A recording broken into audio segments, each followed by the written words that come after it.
Welcome to the Footy with Broden Wednesday banter with you, Tom, as always. Yes. We're in the finals now, by the way. We're recording this for the finals. Are we? Yeah, so it's September. I can feel it. I've got goosebumps. They're going to feel the blades of grass coming off and the flowers. And we got, as you can tell by that raspy voice, it's like being on the Hurstbridge. It's Melbourne. It's as Melbourne as Melbourne. It's Mick Molloy. Let's chat, bounce that pill. Hello. Hi, Mick. How are you? Thank you so much for coming on, mate. Hi, pleasure. Couldn't be happier to be here. It's you guys. How often do you come up to Brunswick? So I used to live in Brunswick. No. So when I went to Melbourne Uni back in 1862, The Gold Rush era. we used to ride there on our horses. No, I lived in Western Street, Oh yeah. which was fantastic because I was still close enough to go to uni, but we had Barclay Street shopping centre Yes. at the end, which I don't know if it still is, but at the time was the home for every stolen car in Melbourne. If a car was stolen, you would generally just go, I'm just going to drive up to the Barclay Square car park And see if it's get there. it. And it would invariably be there, and the pub on the corner. What was the name of the pub on the corner? Brunny? Quarry. The Quarry, was right. The Quarry, which was around the time underworld killers were being popped off. Yeah. They used to take deli numbers, number 32, bang. So I know the area, and I just said on the way in, this is pretty authentic still. Yeah. No, I've got a few. Polite way of saying It's still shit. The Lewis Moran was knocked off. Yeah. Down the road. That was the gangland. I know the pub. We've been there for. But then also for Late Show fame, we're about a block from the Dashboard Doctor. Do you remember the Dashboard Doctor? I remember the Dashboard Doctor. What did we do there? Yeah, so you were going around looking for quirky shops. So you Yeah, had like Stacks of Slacks and Job Warehouse on Burke Street. Yes. But then also you went to, there was a place, you did a skit where you're like, oh, there's a dashboard, it looks bad, and we better take it to the Dashboard Doctor. And it's still exactly the same. Yeah. It has not changed since 1987. The other one I remember doing on Sydney Road was there was a shop that just had big red cases. Yeah, big red trunks. Big red trunks. And so I would walk in and go, "G'day, mate. You guys can help me?" I go, "Yeah, I'm looking for a big red trunk."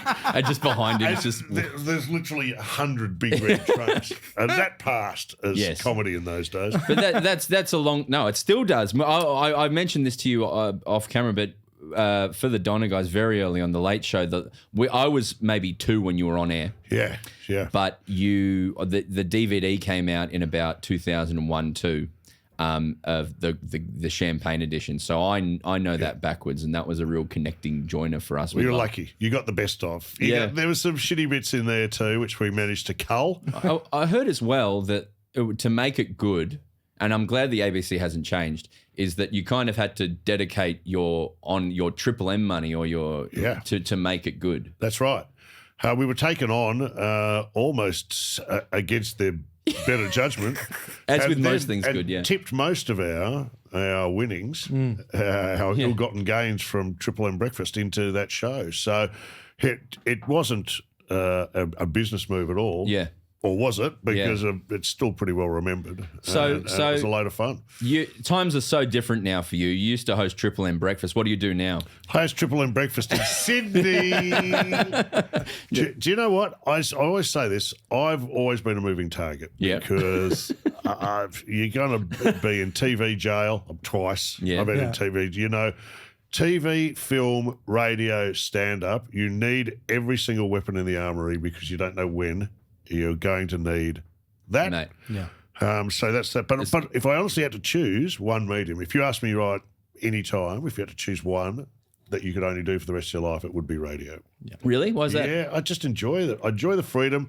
I enjoy the fact you come in on a daily basis. If you have a shit one, well, you get up and do it again. Yeah. Do something bad on film and it's on a shelf forever. Yeah. You know what I mean? Yeah. It's a lot of work for a little sugar hit. But when you're doing radio, it's you're kind of plugged into the world. You're watching things. You're talking to people. Do you feel like you're connected with your audience when you're doing radio? Do you feel like Totally. you feel really there? And I reckon that's one of the things, right? It's one of the last things in the world you can still feel when you do a national radio show. You're plugged into the nation. My favourite calls, I'll have one from Gympie and one from Devonport, and they're on the same show. Yeah. And I remember the first time I ever did, me and Tony did a National Drive Time show. I remember going up to the Kimberley once, and I was on a million-acre cattle station, and I just got there for the first day.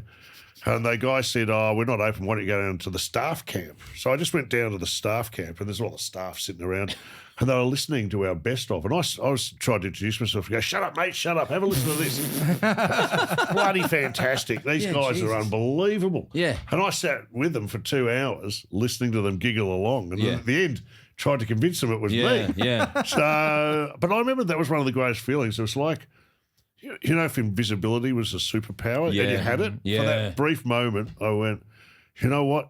I'm watching people enjoying my work, and every time I do it now, I know there's people on a cattle station, there's people in Barwon jail, there's people all around the country sharing the same experience. That's very sweet. We've had a lot of people. This is kind of a fan base is starting with this show. This is a 5-month-old footy show, but we have people at the Grand Canyon and in Thailand showing us, listening to this weekly recap of who won, how much the Bombers lost by. It's very special. But you are more in the footy world. You're a comedian. You've built out your career as a comedian, but you are very football adjacent in everything you do. Totally. So I just realised, being at the radio station I was, how much interest there was in football.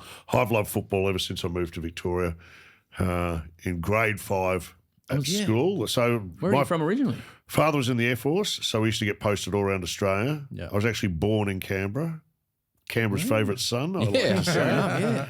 Not a lot of competition. Nick Kyrgios? Yeah, maybe. I think I've got him covered. Yeah. But so when I got to Melbourne in grade 5, I didn't have a football team. So I remember sitting next to a kid called Darren Chow. Darren Chow barracked for Richmond. So I barracked for Richmond. We've been going to the football together every Saturday forever. And up until about 5 years ago, it used to be the same story as we were walking back from the ground. I go, "Thanks a lot, mate. Thanks a lot." I could have sat next to Jim Smith. He barracked for Hawthorn. I would have had 7 by now. So you've gone to the footy with Darren since since 1977 or 78. That's incredible. And we still do it. And even in lockdown, I was allowed to have one person over to our house, and it was him. And we watched the 2020 GF together. It's just one of those great experiences that is shared. It's the last tribal thing you're allowed to do. Yeah. You know, my IQ drops 50 points every time the footy comes on. And I often say this, I wish at our house there was a black box recorder underneath my couch, because to listen to it back in the morning would be highly embarrassing. Some of the shit I've said about opposition teams and players is just unfair. And there's, the problem now is we have message groups where we're saying this stuff and committing it to text and data that will be there for a very long time. That'll be an annual book. Yeah. I wanted to ask you, as a Tigers fan, how does it feel to be, you are one of the flagship people. When people think Tigers, they think Mick. So when you walk home, there's videos of it, you walking home from a game, copying it from the opposition fans, or, when it's good, it's really, I hope Mick enjoyed it. How does that feel, and what's that like? I've bought it on myself, and it probably just amps it up a bit, it's like freebasing as a fan.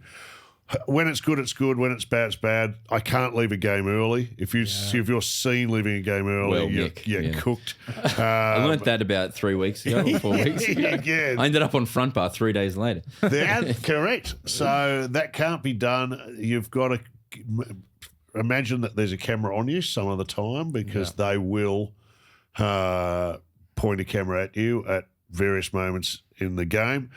But that said, it's just fun, and I because I like the Richmond fan base, I get along famously with them. I've never had any trouble, and most of the opponent fans are okay. If anything ever happens to me, it was a Carlton fan.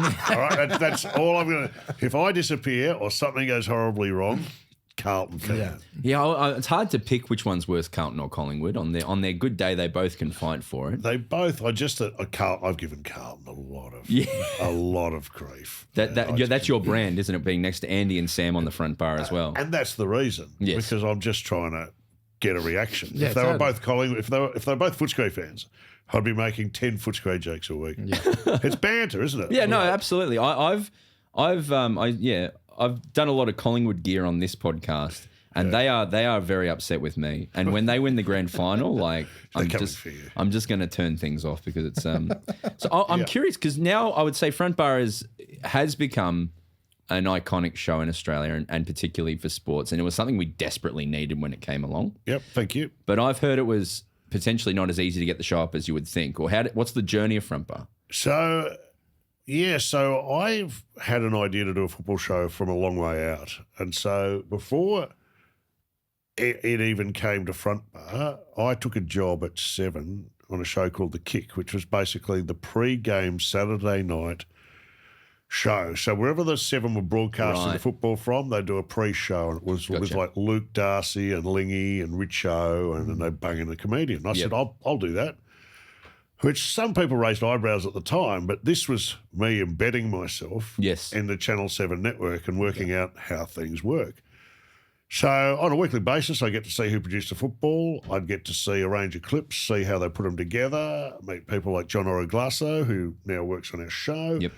And I would travel every Saturday night to wherever they were watching. It wasn't a bad gig, by the way. Yeah. My brother, sitting over there, did a great job by negotiating me to do the pre-show but not the post-show, which was the key because it meant now they're flying me to a game of football. I do an hour of mucking around. Then I get hammered watching football on a Saturday night interstate. Stephen A. Smith is mentioned in ESPN. He's the face of ESPN. He said the worst job in the world is covering an NBA game for ESPN because you do the pre-game, then you sit there for the whole game, and then you talk for 3 minutes ad break, and then you're there till midnight. And you have to be on for like 6, 7, 8 hours. That's a great gig. Yeah. I'm done. I'm done when the first siren goes. So anyway, I got in there. I understood what was going on, and then I'd had the privilege of working on Before the Game, which was a precursor to this show, really. It's same kind of blueprint. And so I started nosing around, working out how I could get it up. So I eventually plucked up the courage to go to the producers at the time at Channel 7. I said, I've got a great idea for a football show. They said, what's that? I said, well, it's me in a pub drinking beer, talking footy. Out.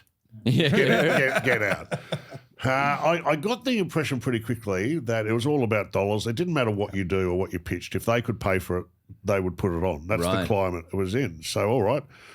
So went to CUB pretty much off the bat and went, this is our idea for a football show. We sit in a pub, we drink your beer, we put you on primetime TV, and it's the biggest ad. It's the best integration in the history of the world. And that's... They saw the merit in it. So then we went back and said, well, now we've got a sponsor. And again, 7 are a fairly conservative network. And I think, and I'm not talking about anyone in particular here, but I think the first stance from a network when you pitch a show sometimes is, how can this get me sacked? Totally. No, it's not necessarily how good could this show be, but it's like, how could this show get me in trouble? And it was a high degree of difficulty. But anyway, we eventually batted away. CUB came on board and we started off. Actually, so the networks did pass. All networks passed. Right, you took it around. And so then we went to AFL and they had online, the AFL website, and we started it as 14-minute bits with CUB attached. It got very popular very quickly, and then 7 saw the potential, put us on at like midnight. Yeah. Then we came into after the footy, but after 2 interviews and the songs and then everything. Then immediately after, and then we went to 9:30, and we nearly died. We were on at 9:30 on a Thursday night, and it was rugged. Like I think it was like about 50,000, 60,000 viewers, not a lot. And anyway, it was almost the last throw of the dice. We agreed with 7. Let's go up against the footy show.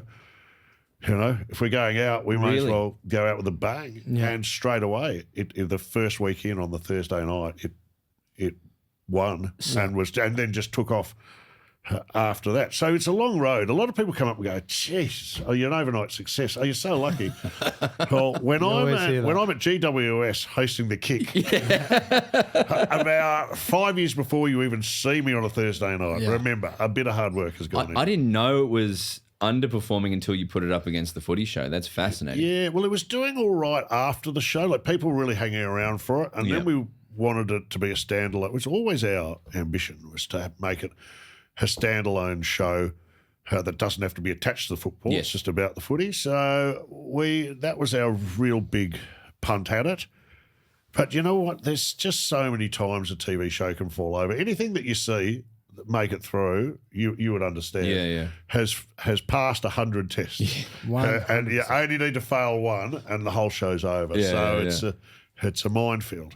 Why do you think this show? What seems to be the best thing about it is you had a long time to figure out the model in front of people, as opposed to having to develop a pilot. Often you have to make a pilot behind closed doors, and then goes out and if the executive likes it, it's made. If it's not, it's not. But why do you think you've gotten it to a model now where it resonates so easily and works so smoothly? And I think the philosophy is unchanged. It was a footy show by fans for fans. Right. So every footy show I've seen seems to be you have to have played 300 games to sit on a panel.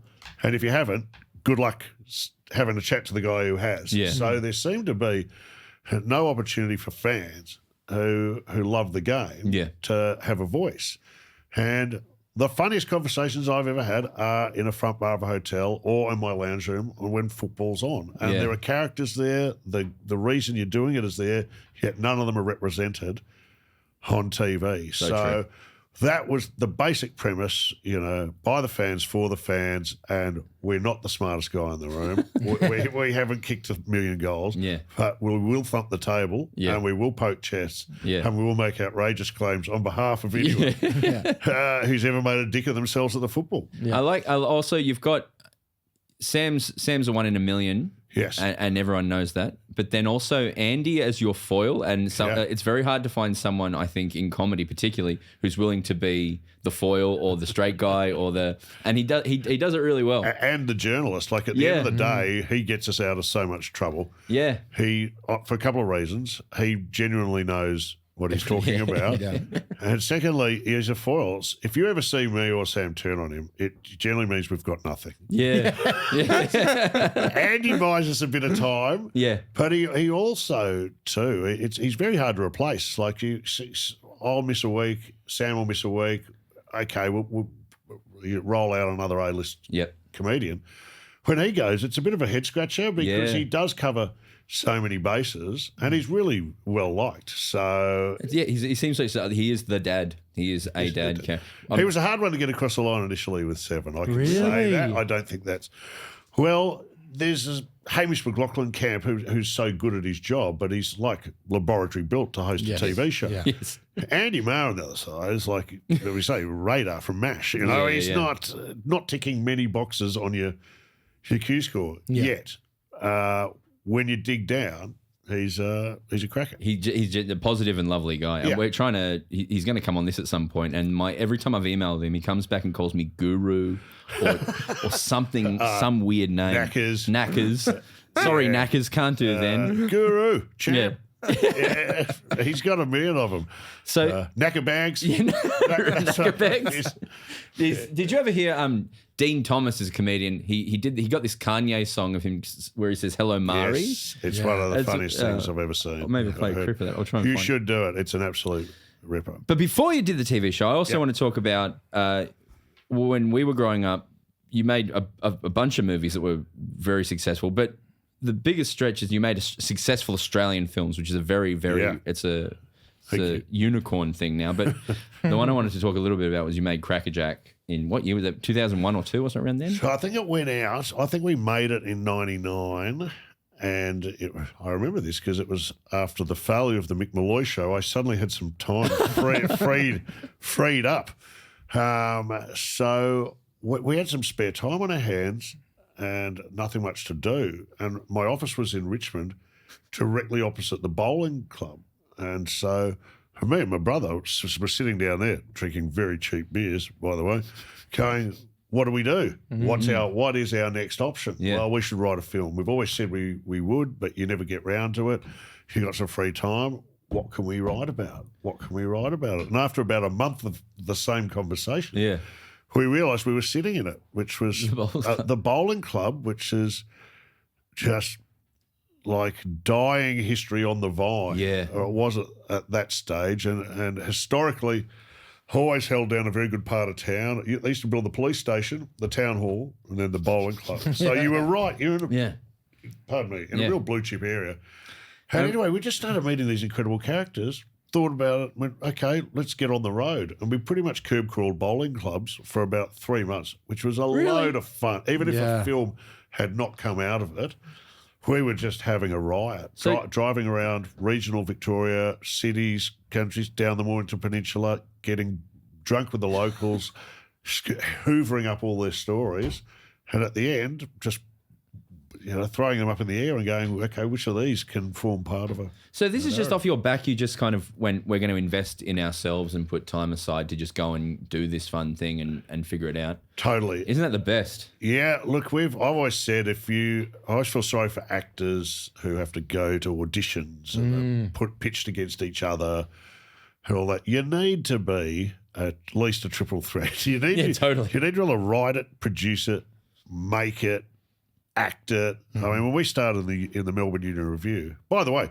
I went to the Melbourne Uni Revue. That's why I went to Melbourne Uni to do that review. Oh, to literally do sketch and comedy and stuff. As a kid, my sister took me to see, I was still at school, took me to see Let's Talk Backwards, the Melbourne Uni Revue with Santo and Rob Sitch and Mark Downey and those guys in it, Michael Veitch. And I walked away going, well, that's what I'm going to do. Really? So I then went back and worked out how to get into Melbourne Uni to be the third Melbourne Uni Revue and ending up doing my apprenticeship basically with those. So what was the course you got into to go and do that on the side? It was arts. So I could have got it. I could have done arts law at Monash. But, that's a lot of buses. A lot of buses. That's a lot of buses and no Melbourne Uni Revue. Yeah. So I said I'll do arts, which is hilarious. I didn't go to a single lecture, but got third class honours. Yeah, really? For the arts. There's an art to it. This is the uni free time as well? Is this free uni? Yeah, that's great. Uni was free. Yeah. Uni was free. You just go and get the past exams, bone up. Do you think... Because your whole generation is a lot of really smart people who've carved out really smart careers, whether it's the working dog guys or any of those guys. Do you think there's something to that? It was a bunch of operators who had their heads, screwed in right? I think so. I owe them a great debt because I learnt all my work ethics and stuff from them. I got caught up with them. I was literally like running down and getting lunches. Right. Yes, sir. How many sandwiches? I'll go do it because I couldn't believe my luck. Yeah. I'd seen them on stage as a kid and then 2-3 years later I'm working with them. So it was the greatest apprenticeship in the world. But they I learned pretty quickly, do everything yourself. And that way you can't ever complain that no one's employing you. Yeah. If I don't employ I'm right now, I don't know about you, but I'm unemployable. Yeah. If I don't do it... I have this story, major issues. I was on Centrelink at about 22 and we were trying to get Donna started and I went to you had to do 10 job applications a week and go and do trials or else you wouldn't get your Centrelink. Yeah. And I went and went out to a farm about 20 k's out of Melbourne that was a cheese factory. And I was like, I could actually do this. Like, I don't have to be stressed about doing comedy. I can just do this and do comedy on the side for fun, and it'll be great. I can become a really cool cheesemaker. And so they came in, like, right, you got to wrap this burrata, right? You got to wrap the mozzarella cheese in a little bag. You just tie the knot. And I started doing it, and I just couldn't do it. And I was like, they're like, just do 20. And I couldn't get through one. I actually couldn't. And I remember sitting in the car. They sent me home. They said, you got it. Just go. No, cheese is not for you. Yeah. Can I say something? Now I'm thinking about working in a cheese factory. As you're describing this, that wouldn't be bad. If I couldn't do this, working in a cheese factory, You get just work being surrounded by wheels of cheese. Yeah, cows. And so they told me to piss off, and then I'm sitting in the car and I'm looking you at. got sent home from the cheese. Yeah, like, you can't make cheese, mate. And then I was looking at a cow, and I was just thinking, like, I need to figure this out. I need to figure out how to do this, or I'm in really, really big trouble. Like, I can't do anything. So I know I very much know how it feels. So that was it. And we loved the idea that we could do and make anything. I remember when we had to promote the Melbourne Uni Revue I was on, we had to go into town. We'd literally set up the stage. Oh, yeah? We would set the lights. I would put on a sandwich board and go through the uni grounds promoting our show, ringing a bell. We had to try and rustle up. It was like the old Bertolt Brecht style of theatre, where you had to hit the town, do everything, and then dismantle it and move on. And that's what we were doing. When you came in, I didn't expect you to be talking about Bertolt Brecht. I didn't think public. They're not ready for this. No, they're not ready for. But no, it's we sort of felt the last sort of death grips of having to flyer. Kids don't flyer anymore. Yeah. So our Donna breaking through, we went to Edinburgh and that was a nightmare, in that you'd have to go around all of Edinburgh and hand out flyers and convince Scottish people to come see your show. It was a nightmare. And now no one has to do it anymore, because it's all online. You just build your profiles online and then go and do it. But when the year we went over there to have a look, I think it was 96, 97, and it would get the poster wars were off the charts. Yeah. These guys were absolutely brilliant. They put up one poster and hired 2 security guys to guard it. Yeah. And, right? So you couldn't post it, and then bang, someone's taken a photo. It's on the front page of the Scotsman. Yeah. And they've got the photo and the show. That's what you do. It was so hard. There was a guy who broke into the Scotsman's computer and wrote his own review, and they wrote it in overnight, and it was published. Like those were the links that you had to get to. The best of our generation happened 2 years ago. Australian comedian Sam Campbell. Do you know Sam Campbell? I don't. I'm sorry. He won the award over there, and he's won the award here. But he's a mental case, and there's this reviewer in England for a website called Chortle, and it's where every comedian goes, because it's like that's the review you want. That's the one you want. And there's a man called Steve Bennett, and everyone either hates him or every comedian knows him. Yes. And it's like, Bennett was in tonight. It's a big deal. Wow. And his poster for Edinburgh that was around every street in Scotland was just, without any text on it, just a photo of him and Steve Bennett at some event. So without any explanation, just the comedian and the reviewer just sort of standing there, and that was his, and he ended up winning the award that year. I remember being in Adelaide and I loved Adelaide in the old days. I think before the Garden of whatever it Unearthly is, Delights. hijacked everything. Yeah. Back when it was vibrant and there were venues everywhere, and when Adelaide was vibrant, when it was alive. Going way back now. But I went to the old Rhino room. Yeah. Had a very dejected Bob Franklin that was sitting there. Bob, what's going on? He goes, the show's ain't great. No one's coming. It's a bit low, because Bob's one of my favourite comedians in the world. Yeah. Anyway, I go and see one of his posters hanging around. And I go back and I go, Bob, I think I know why people might not be coming, because you haven't put the dates or the venue on your poster. And to this day, I'm still convinced it was deliberate. I honestly believe he's being a disruptor to get into that. So, that's beautiful. Great. Well, that was a good time. My one question on Crackerjack is, how do you make a good sport film? If you want to make a sport film now, how do you go about it? It's pretty hard, because this really is the same kind of story, whatever the sport is. A bit of good research turns up stuff that rings true. So it's not so much I'm talking like I know the answer. No, yeah. I don't know the answer, but to make it feel like it's real. So, as I said before, every story we gathered, everything that happened in Crackerjack actually happened. Yeah. Had a bowling green. There was a fight over the cheese of wheel. There was a guy got rolled at a bowling club for suggesting men get to wear short socks as opposed to long socks. There was at Collingwood Bowling Club a greenskeeper who was doing pot out of his things and got people stoned on hash cookies. Yeah. So Make it Truth. real, and you'll get there. I love that. Yeah. So and something that people don't know they have a connection to, like a good movie about football, or a good movie about golf will be more than that. Yeah, totally. Yeah. It's all in my book. Yeah, that's all. All right. Well, listen, this is coming out during September, as we mentioned. Yes. So this will look very bad. But I would love to know who you're tipping for this year.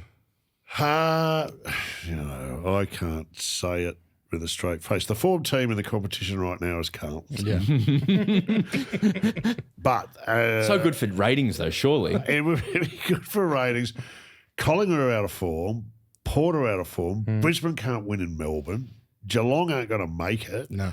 So Just say D's, though. You got to mention Melbourne. I think the D's are the quiet achiever here. They've played good sides. They're not getting across the line.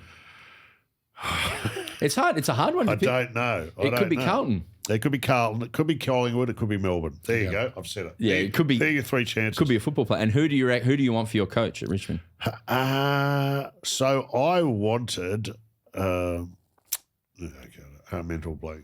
What's his name? The defensive coach at Collingwood. Lepich. Former Richmond. He was our best backline coach we ever had. Yep. Moved to Brisbane, became head coach. It wasn't Bad time. a bad time. It was, and the club was rebel. Same with Voss. Look at Voss now. So he's now back at Collingwood, which is another big club, gun outfit, again, defensive coach. I would go for him and then surrounded with really good assistant coaches. But I believe, depending on what day it is right now in this crazy land, he may have dropped out of the race. Yeah. Otherwise, I don't know. It'll be interesting. Interesting time at Richmond, Tigerland. All right. Sounds a bit ominous. It's a real fork in the road situation, isn't it? But You know what it is? It's time. You clear out. There was just one of the great eras. And everyone should go. Hardwick, Riewoldt, Cochin, with our good grace and good wishes, and we start again. And hopefully it won't be as long as it was, 37 years or whatever it was. And hopefully we don't bottom out. I think that's the key now. You don't want to, if you want to be when you bottom out, you want to be in a fight for the 8. Yeah, and right. with a new club coming in, if you're bad now, you're going to be bad for a while because they're just going to hoover up. I hope Brendan Gale sticks around maybe to just ensure that the transition's okay. But He can go. I've never rated him. He did what he said he was going to do, didn't he? He did. He ticked every box. If only. Hey Mick, thank you so much for doing this. I know you don't do a lot of. You're a busy man on radio every day and doing TV every week. So Pleasure, I really mate. appreciate your time and thank you to your brother Roo for all your help. I wanted to say how much I enjoy your work too, and Auntie pleasure, Donna, and on behalf of my boys who are 11 years old. You know who they love most in the world? I swear this is true. Monty Python. Oh, good. And Auntie Donna. Oh, that's nice. And they watch it and we rewatch it, and everything's a drum. It's just driving me mad at the moment. Oh, that's sick. So, Well, hello to them. That's awesome. yeah, they're in a car at the front. Yeah, great. Yeah. I'll go and get them. Windows down a bit. I'm Good sure on it'll be you, fine. mate. Thanks, Mick. This is a Grouse House podcast.